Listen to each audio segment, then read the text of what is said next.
خون اور غم کشمیری عوام کا حصہ بن چکے ہیں جو گزشتہ 7 دہائیوں سے وحشیانہ بھارتی فوجی قبضے میں زندگی بسر کر رہے ہیں۔ 27 اکتوبر 1947 میں بھارت نے غیر قانونی طور پر اپنی فوجیں سری نگر ایئرپورٹ پر اتارنے کے بعد سے مقبوضہ جموں اور کشمیر وحشیانہ بھارتی فوجی محاصرے میں ہے۔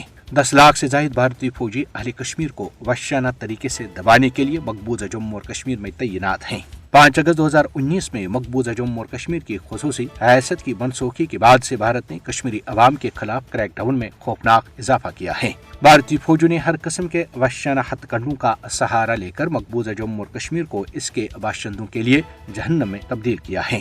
کشمیری عوام روزانہ کی بنیاد پر ماورائے عدالت قتل، رات کے وقت چھاپوں، تشدد، خواتین کے ساتھ ناروا سلوک اور گھروں میں توڑ پھوڑ کا ہر گزرتے دن کے ساتھ مشاہدہ کر رہے ہیں۔ فسطائی مودی حکومت تحریک آزادی کشمیر کے ساتھ ہمدردی رکھنے والے سرکاری ملازمین کو نوکریوں سے برطرف کر کے انہیں بدترین انتقام کا نشانہ بنا رہی ہے۔ مودی حکومت نے اپنی بدنام زمانہ ایجنسیوں NIA، ED، SIA اور SIU کو کشمیری عوام کو جھوٹے مقدمات میں ملوث کرنے، انہیں ڈرانے دھمکانے اور ان کے گھر بار، زمینیں اور دیگر املاک ضبط کرنے کے کام پر لگا دیا ہے۔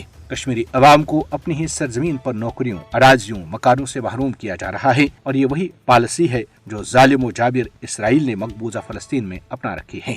ناب نہاد بھارتی جمہوریت کا مکرو چہرہ مقبوضہ جموں اور کشمیر میں پوری طرح بے نقاب ہو چکا ہے۔ یہاں جاری بھارتی مظالم اور اوچھے ہتھ کنڈے اس بات کا غماز ہیں کہ بھارت ہرگز ایک جمہوری ملک نہیں بلکہ مکمل طور پر ایک ظالم و جابر ریاست ہے۔ کشمیری عوام نے بھارتی تسلط سے آزادی کے لیے لاکھوں جانیں قربان کی ہیں اور بھارتی جبر انہیں شہداء کے عظیم مشن کو اس کے منطقی انجام تک پہنچانے سے ہرگز روک نہیں سکتا۔ مقبوضہ جموں اور کشمیر میں سفاکانہ بھارتی فوجی کارروائیوں پر دنیا کب تک خاموش تماشائی بنی رہے گی؟